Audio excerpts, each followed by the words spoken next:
Olá, amigos. Aqui estamos em mais um Momento Redenção, enquanto se aproxima o ansiado momento de nos reencontrarmos na nossa casa, retomando o convívio fraterno que cultivamos durante tantos anos e que, infelizmente, teve que ser interrompido devido a essas circunstâncias. Mas agora, com a imunização da população se ampliando, né, já diminuindo os casos da enfermidade, em breve, se Deus quiser, poderemos então retomar esse convívio, uma vez que o bem começa a triunfar sobre os ativistas da morte. Bem, gente, vamos então ao tema de hoje, dessa nossa conversa, que está no capítulo 8 de O Livro dos Espíritos, o capítulo que trata da emancipação da alma, aquele fenômeno em que o espírito deixa temporariamente o corpo e vai viver a vida como se desencarnado estivesse. O item sobre o qual nós refletiremos é o item que trata do sono e dos sonhos. O sono e o sonho são questões estudadas por alguns ramos da ciência, questões que ainda envolvem algumas controvérsias de interpretação. O Espiritismo traz uma visão mais ampla a respeito do tema, indo além do ensinamento da ciência. Isto porque envolve fatores que não são considerados pela ciência material, como principalmente a existência do espírito imortal, parte integrante do homem. Então leva em consideração esse elemento, bem como as leis que regulam a sua existência e a sua relação com o mundo terreno, possibilitando, desse modo, uma compreensão mais efetiva acerca desses dois fenômenos, né, do sono e do sonho. Na questão 115 de O Livro dos Espíritos, é ensinado que o espírito não é criado bom nem mal. Ele não é bom nem mal por natureza, pois Deus cria todos numa condição de simplicidade e de ignorância, no sentido em que nada pensam, nada sentem e nada sabem. Deu a cada um o mesmo início, o mesmo ponto de partida, as mesmas condições com que surgem para a vida e a mesma destinação, que é a perfeição. Estabeleceu ainda a divindade que são os próprios espíritos que devem se melhorar através de um processo gradual, um processo em que o espírito vai buscar a sua transformação moral, o conhecimento das coisas, enfim, vai buscar o seu aperfeiçoamento. Para chegar a essa conclusão, o espírito tem que se submeter a um trabalho e a um esforço contínuo, incessante.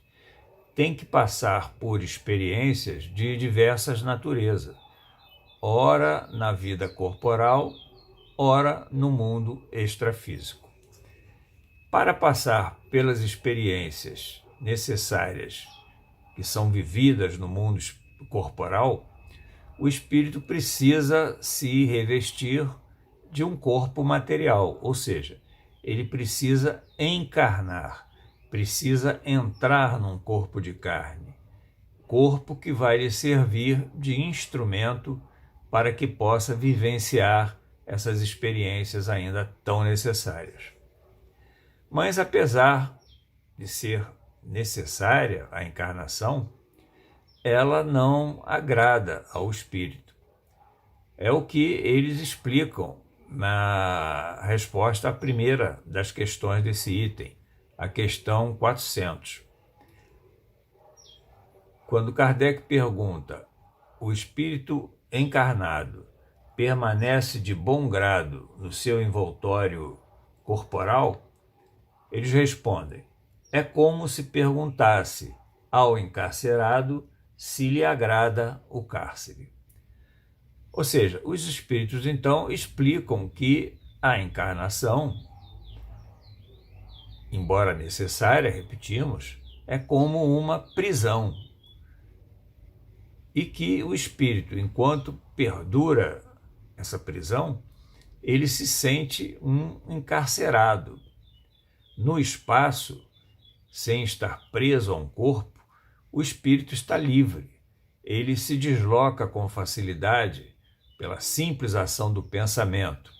Ele manifesta suas faculdades mais plenamente, mais livremente, sem maiores embaraços. Preso ao corpo, este lhe impõe limitações, tanto para se deslocar como para exercitar suas faculdades. Seu deslocamento se torna mais difícil, arrastado, a manifestação de suas faculdades ficam restringidas, dependentes do corpo para poderem se expressar, e é por isso então que a encarnação ela não agrada ao espírito. É necessária para ele realizar o seu progresso, para ele alcançar a sua destinação, mas não lhe é agradável. Faz-lhe sentir um prisioneiro no cárcere, conforme a resposta dada pelos espíritos. E os espíritos completam ainda a resposta dessa questão 400, explicando: o espírito encarnado aspira constantemente à libertação e tanto mais deseja ver livre do corpo, quanto mais grosseiro é este. A matéria de que se constituem os corpos nos mundos habitados que enchem o universo, ela guarda relação com o grau de desenvolvimento desses mundos, que, por sua vez, reflete o grau de desenvolvimento dos espíritos que os habitam. Nos mundos mais adiantados, onde os espíritos são mais evoluídos, principalmente no campo da moralidade, a matéria é mais sutil, é menos densa, menos grosseira. Em consequência, geram corpos com as mesmas características. Corpos que embaraçam menos as faculdades e o deslocamento dos seres que os habitam. Corpos mais sutis, menos pesados, então, impõem menos restrições à liberdade dos espíritos, possibilitam que eles se desloquem com mais facilidade, que manifeste suas faculdades mais plena e livremente. Na Terra, contudo, devido à inferioridade do planeta, que reflete a inferioridade de seus habitantes, a matéria ainda é um tanto densa, um tanto grosseira. E o resultado é que gera corpos da mesma natureza, com as mesmas características. Corpos que criam maiores embaraços aos espíritos que aqui encarnam. Suas aptidões ficam embaraçadas pela densidade dos corpos e se manifestam então com mais dificuldade. Por isso a encarnação na Terra é sempre algo penosa, algo difícil, e leva o espírito a estar sempre aspirando à liberdade, a voltar à condição de espírito livre, para poder exercer então suas faculdades mais facilmente e com menos limitações. Assim, aspirando estar livre, o espírito aproveita todos os momentos em que lhe é possível para se afastar, ainda que temporariamente, do corpo, gozar de mais liberdade nesses momentos. E o momento mais comum em que isso é possível é o momento do sono. É o que os espíritos responderam na questão seguinte, a questão 401. Kardec pergunta: durante o sono, o espírito repousa com o corpo? E eles respondem: não, o espírito nunca está inativo. Durante o sono, afrouxam-se os laços que o prendem ao corpo e, não precisando este de sua presença, o espírito se lança pelo espaço. Então, no momento de sono, é um momento de repouso para o corpo. É quando ele tem suas forças físicas restabelecidas, renovadas pelo descanso. Mas para o espírito, não. O espírito jamais repousa, jamais ele fica inativo, conforme explica a resposta. Os laços que o prendem ao corpo são afrouxados. Ele fica momentaneamente livre das amarras que o prendem ao corpo, das amarras que o corpo lhe impõe.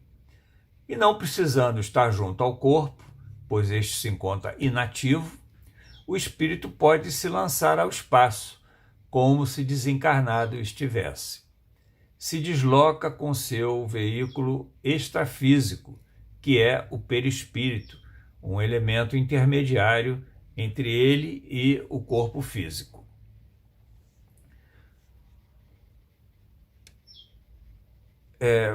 E em se deslocando, ele pode ir a grandes distâncias de onde se encontra o corpo, né? O corpo fica num determinado local em repouso e o espírito se desloca a distâncias as mais variadas possíveis. Ele se encontra, então, nesses momentos, no estado em que ele fica depois da morte, livre do corpo, inteiramente livre das amarras que este lhe impõe. É importante entender que os laços que prendem o espírito ao corpo, eles são afrouxados, como responderam os espíritos. Eles não são rompidos. Jamais o espírito se acha completamente separado do corpo. Ele conserva-se sempre preso por um laço fluídico, que é afrouxado, mas que serve para fazê-lo voltar ao corpo quando sua presença se faça necessária, como, por exemplo, quando o corpo desperta. Despertando o corpo, o espírito precisa retomá-lo para poder dar continuidade à vida. O rompimento deste laço, ele somente se dá diante da desorganização do corpo, ou seja, diante da cessação da circulação do fluido vital. Aí sim, o espírito se liberta por completo, em definitivo, sem possibilidade de retorno. Completam ainda a resposta, os espíritos, dizendo que, nesses momentos, enquanto o corpo permanece adormecido, o espírito entra em relação direta com outros espíritos. Ou seja, o espírito aproveita esses momentos de liberdade em relação ao corpo, para entrar em relação com outros espíritos desencarnados, ou então espíritos também encarnados, mas que se encontram igualmente liberados pelo sono. Encontram-se, por exemplo, com afetos, com parentes, com amigos que retornaram antes dele ao mundo espiritual ele se encontra com esses espíritos afins para revê-los. É, portanto, graças ao sono que os espíritos encarnados, né, enquanto no corpo, eles estão sempre em relação com o mundo espiritual, do qual eles se afastaram temporariamente. Mundo espiritual de onde eles vieram, para passar por aquelas experiências ainda tão necessárias a que nós nos referimos no início da nossa conversa. E nesses momentos, então, cada espírito vai viver conforme a sua condição psicológica, a sua condição psíquica, sua condição evolutiva, conforme essas condições o permitem viver, conforme até as escolhas que faça durante esse período de liberdade, porque mesmo fora do corpo, o espírito mantém sempre o livre-arbítrio. É um atributo de que ele é dotado desde a criação e que não perde jamais, independente de estar preso a um corpo ou não. O espírito no mundo espiritual também tem livre-arbítrio para fazer as escolhas que entender úteis a si. E desse modo ele será atraído para regiões em que se encontram outros espíritos que lhes são afins, né? Espíritos, por exemplo, como nós mencionamos, de parentes, de afetos, para entrar em relação com esses espíritos. Portanto, o sono físico que permite que o espírito se encontre com companhias que já deixaram a Terra. Mas ele se encontrará com aquelas companhias com as quais ele esteja sintonizado, conforme a identidade de ações, identidade de pensamentos, identidade de sentimentos e propostas de vida. Havendo essa identidade, estabelece-se, então, uma sintonia fluídica que atrairá os espíritos uns aos outros. Os que mais progrediram vão para junto daqueles que se assemelham a eles e até para outros que lhes são superiores, com quem mantêm conversas edificantes, conversas instrutivas. Nesses momentos, eles assistem palestras, eles buscam instruções educativas, estudam, fazem cursos, participam de trabalhos no campo do bem, como, por exemplo, o trabalho de socorro em regiões de sofrimento, tanto no mundo espiritual como até na própria Terra. Participam de missões que são enviadas à Terra em auxílio àqueles que estão passando por situações que os levem ao sofrimento, como, por exemplo, enfermidades graves. Por outro lado, aqueles mais atrasados, aqueles que já progrediram menos em sua marcha evolutiva, eles vão a regiões inferiores ou até a outros mundos ainda inferiores à Terra. Eles não podem se deslocar a mundos superiores, mas a mundos do mesmo patamar e a mundos inferiores, eles até podem se deslocar.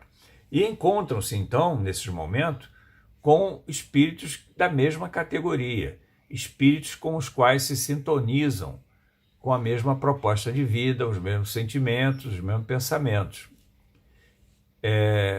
Buscam, então, nesses momentos, junto a esses espíritos, os gozos mais baixos para satisfazerem seus vícios terrenos. Se aqui na Terra eles sustentam vícios enquanto estão ligados ao corpo, deixando o corpo nesses momentos, o vício não desaparece. Esses vícios não são esquecidos. Então, eles aproveitam-se que estão livres do corpo para buscarem esses gozos através desses vícios. E vão, então, a lugares onde se praticam esses vícios. vão com o objetivo de aspirarem energias que emanam de encarnados que praticam os mesmos vícios. É aí que se estabelece, então, o processo de vampirização. É claro que eles não podem usar o objeto do vício materialmente, então eles vão sugar as energias que emanam de encarnados que estão despertos e que se utilizam daqueles métodos, né? E eles vão sugar essas energias para satisfazerem as suas necessidades viciosas. Mas as atividades dos espíritos nesse momento de emancipação são as mais variadas, as mais diferentes, como eu disse, dependendo da condição psicológica de cada um, evolutiva de cada um. Nas obras de André Luiz, por Chico Xavier, nós vamos encontrar a narrativa do autor espiritual testemunhando diferentes atividades dos espíritos nesses momentos. Por exemplo, no livro Missionários da Luz, o autor espiritual cita um núcleo de trabalho e de estudos que existe na colônia Nosso Lar, que abriga mais de 300 espíritos encarnados. Esses espíritos, desdobrados durante o sono, eles comparecem ali, àquele local, para receberem ensinamentos, para estudarem, para exercerem instruções e cumprirem tarefas, e até para serem alertados de algum perigo a que estejam sujeitos aqui na vida corporal.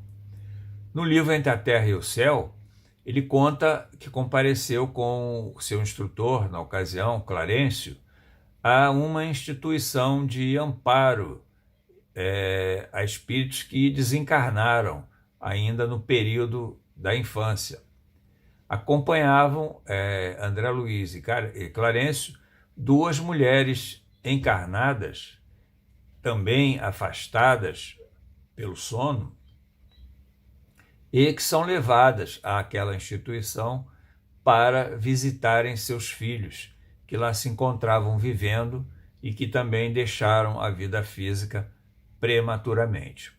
No livro No Mundo Maior, um outro caso que ele relata é de Cecília, uma moça que estava encarnada ainda e desdobrada durante o sono, ela foi levada ao mundo espiritual para receber orientações.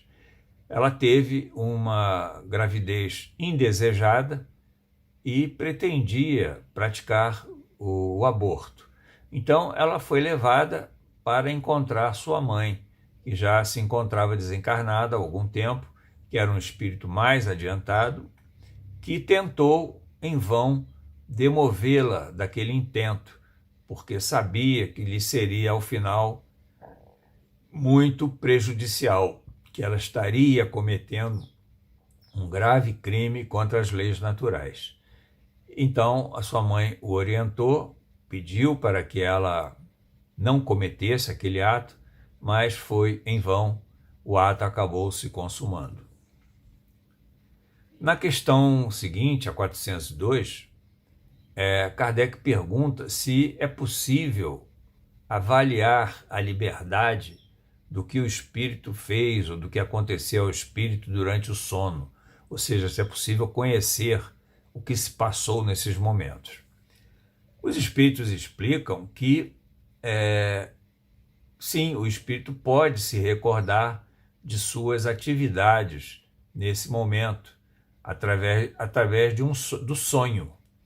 O sonho é o meio pelo qual o espírito pode conhecer a sua atividade durante a saída do corpo.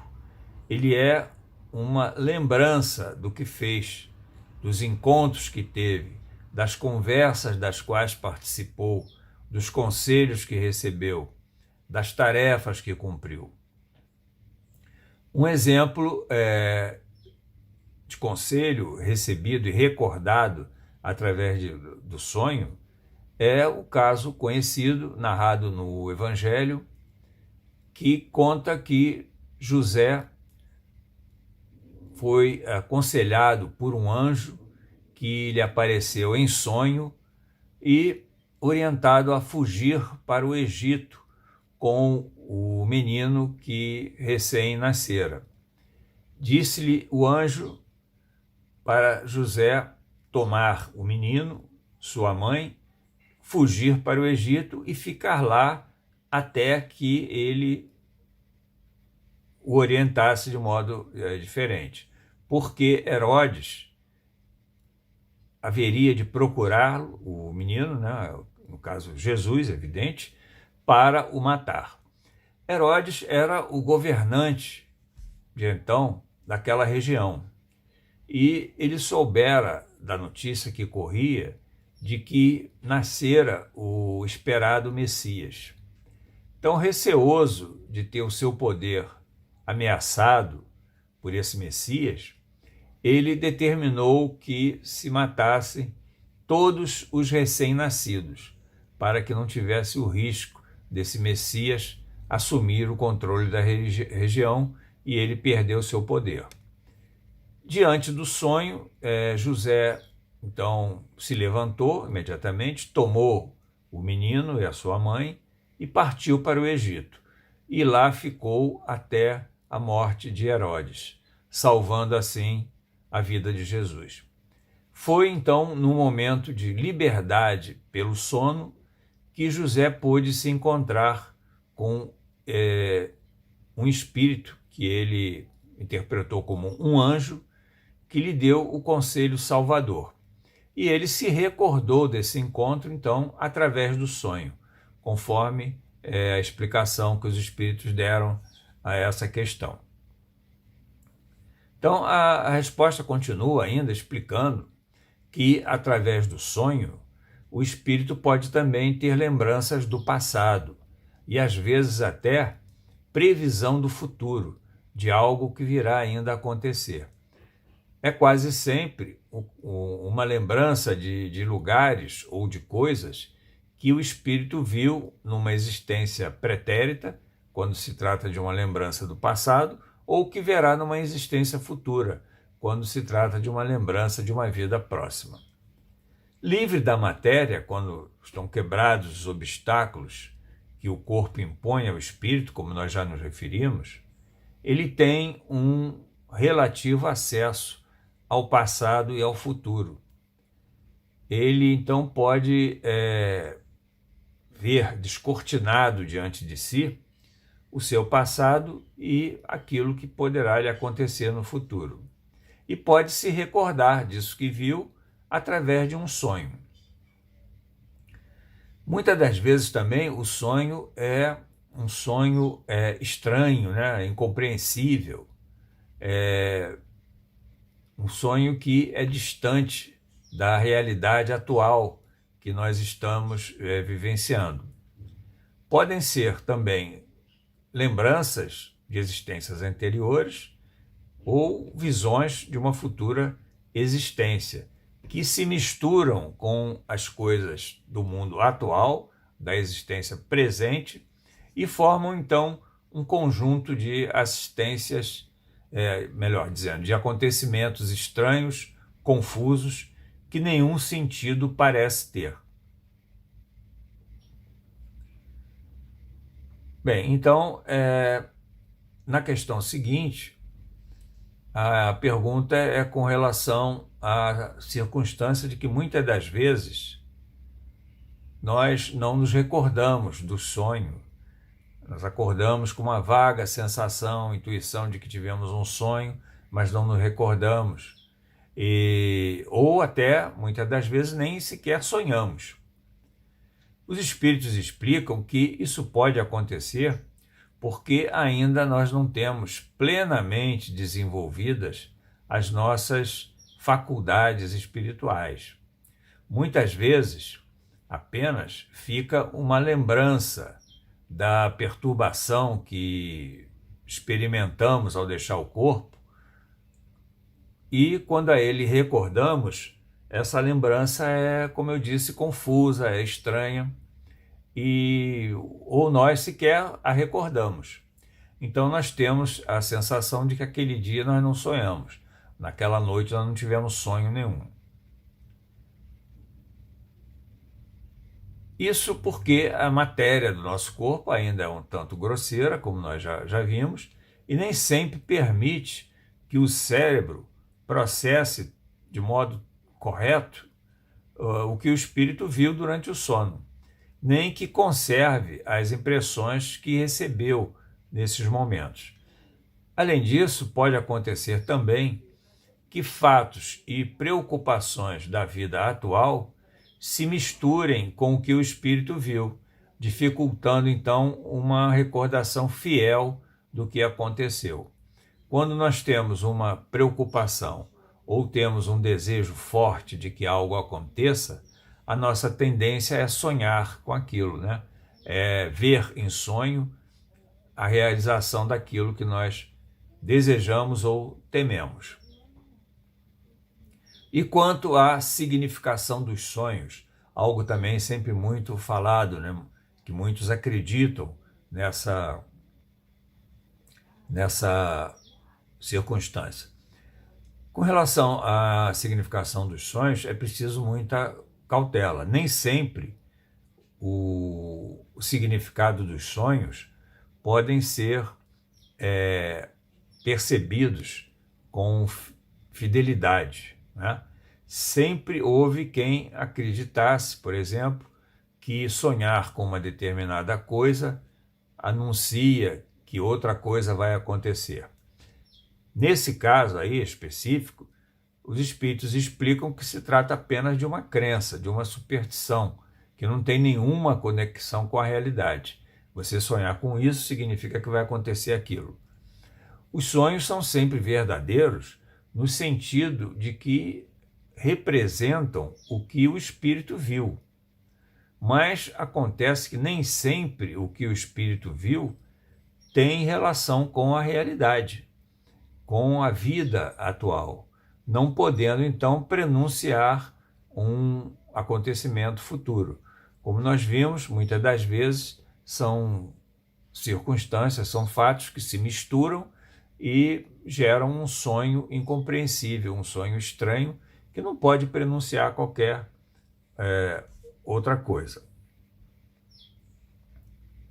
Há ainda um tipo de sonho também que é muito comentado, que são os sonhos que anunciam um pressentimento, que traz o pressentimento de que um fato futuro vai acontecer.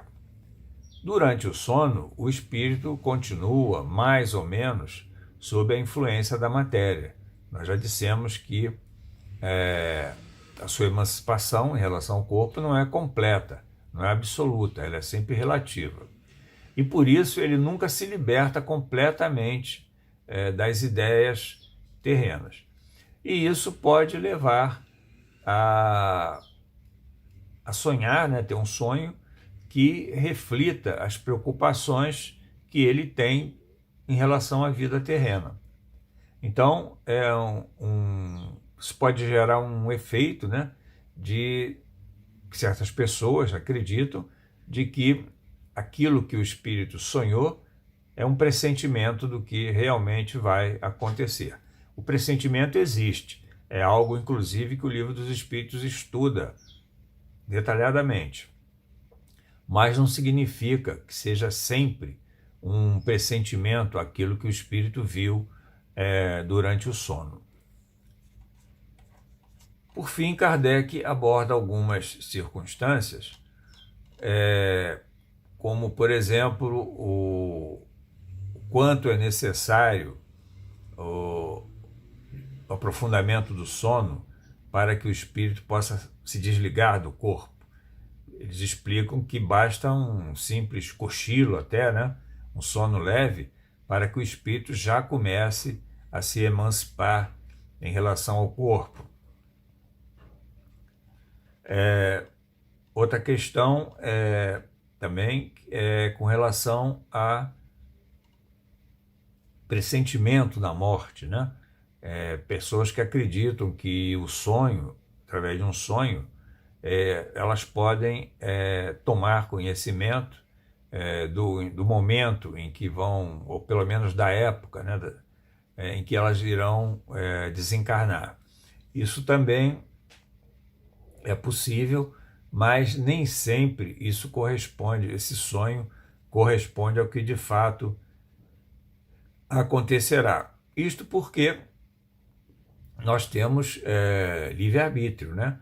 Pode alguma coisa ser pressentida, mas através das nossas ações, das nossas escolhas, nós podemos modificar o resultado dessas questões, né? Então, basicamente, são as principais questões relativas ao sono e ao sonho que são trazidas no Livro dos Espíritos e que trazem esclarecimentos com relação a essas duas circunstâncias. São importantes, né? Porque são questões que despertam muito o interesse e muitas vezes até a curiosidade das pessoas. Então, o que nós tínhamos sobre o tema era isso.